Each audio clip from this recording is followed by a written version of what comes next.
अस्सलाम वालेकुम स्टूडेंट। मैं सर खालिद बात कर रहा हूँ आपसे। लास्ट टाइम हम limit of the sequence discuss कर रहे थे।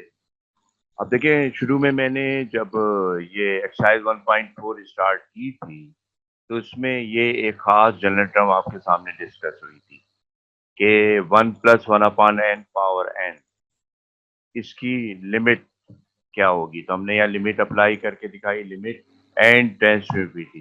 तो इस पूरे का रिजल्ट जो है वो इसके बराबर आएगा 2.7182। इसको हम यहाँ ई रिप्रेजेंट करेंगे।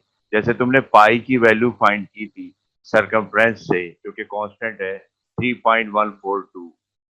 इसी तरह से ये जो ई है बड़ा जो है कॉमनली यूज होता है फिजिक्स में, ठीक है, सेकेंड ईयर में भी इंशाल्लाह बहुत यूज होगा। तो ये ई की जो वैल्यू है जो कि कैलकुलेटर में ये लिखी हुई है, ये यहाँ इस रिजल्ट से ड्राइव की गई है इसमें, तो इसलिए इसको ई लेंगे। तो अब जहाँ जहाँ पे भी इस टाइप की आपके पास जनरल टर्म आएगी और उसमें limit N tends to infinity लिखा होगा तो आप डायरेक्ट यहाँ पे ई लिख सकते हैं, ठीक है। अब मैं उसी क्वेश्चन पे जाता हूँ जहाँ से मैं आया था वापस, ये 5 देखें। अब ये 5 में देखें वही फॉर्म लिखी हुई ना, general term A N 1 + 1/n, ठीक है, और पावर इसकी 6 पावर n, ठीक है। अच्छा, अब सबसे पहले हम इस पे लिमिट अप्लाई करते हैं।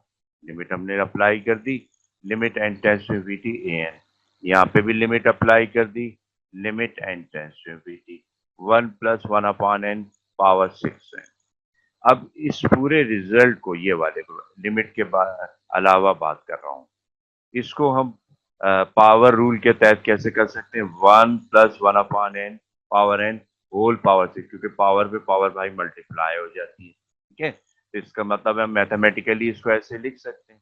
अच्छा, अब बहुत इंपॉर्टेंट बात बताई जा रही, देखें यहाँ पे मैंने जैसे समझाया था कि limit n tends to infinity 1 + 1/n raise to power n equal to e। बड़ी इंपॉर्टेंट बात यहाँ आपको बताई जा रही है और फिर मैं यहाँ यूज भी करूंगा इसको। देखें इसमें ये जैसे ये तुम्हें 1/n लिखा हुआ है, तो इसकी जो पावर होगी वो इसका रेसिप्रोकल होगा। यानी अगर 1/4 तुम्हें मिला है यहाँ पे तो यहाँ 4 लिखा जाएगा, पावर दिया जाएगा। अगर यहाँ 1/5 है तो यहाँ 5 दिया जाएगा। इसी तरह से अगर यहाँ 1/n है तो पावर n। ये बहुत ख्याल रखना, क्योंकि ये हम आगे एक क्वेश्चन जो 4 आएगा उसमें ये थिंकिंग लाजमी इस्तेमाल करेंगे। अभी तो हमने बिल्कुल एज इट इज दिया है, इसलिए इंशाल्लाह इसमें प्रॉब्लम नहीं होगी। लेकिन जहन में रखना कि ये जो 1/n और इसका आपस में क्या रिलेशन है कि ये एक दूसरे के रेसिप्रोकल होंगे, इसलिए इसको जहन में रखते हुए इस रिजल्ट को यूज किया जाएगा, ठीक है। तो अब आप क्या करेंगे, देखिए बेटा, अब इसमें अब लिमिट इंटर कर देंगे इसमें अंदर और होल पावर से।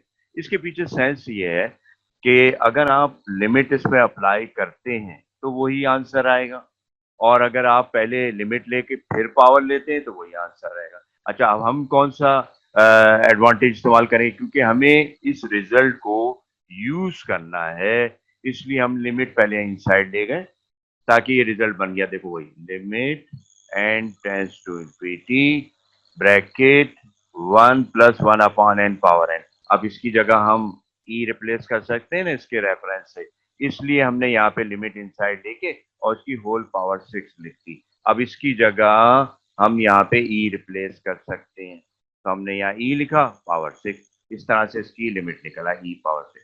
अच्छा, ये काम तुम अगर समझ गए हो तो इसको तुम वर्बली भी माइसन निकाल सकते हो। जैसे ये लिखा हुआ है तुम्हें 1 + 1/n, तुमने यहाँ से रेकग्नाइज किया और पावर 6n है। तो अब तुम यहाँ से डायरेक्ट इसकी जगह e पावर 6 लिख सकते हो। अगर जैसे यहाँ 7 आ जाता है तो तुम e पावर 7 लिख सकते हो। अगर यहाँ 9 आ जाता है 9n तो क्या लिख सकते हो, e पावर 9। ये क्यों टिप दे रहा हूँ, ये MCQ में आता है अब रिजल्ट भाई, ठीक है। तो ये लिखा हुआ आता है और फिर पूछता है, इस तरह से लिखा होगा ये रिजल्ट ऐसे, और तुम्हें डायरेक्ट इसका ऑप्शन यूज करना होगा, तो ये आ जाएगा ऑप्शन ई से, ठीक है, कीप इन माइंड। अगर आपको हमारी वीडियो पसंद आई तो आप इसको लाइक करें और अपने दोस्तों से इसको शेयर करें और हमारे चैनल को सब्सक्राइब कीजिएगा। शुक्रिया।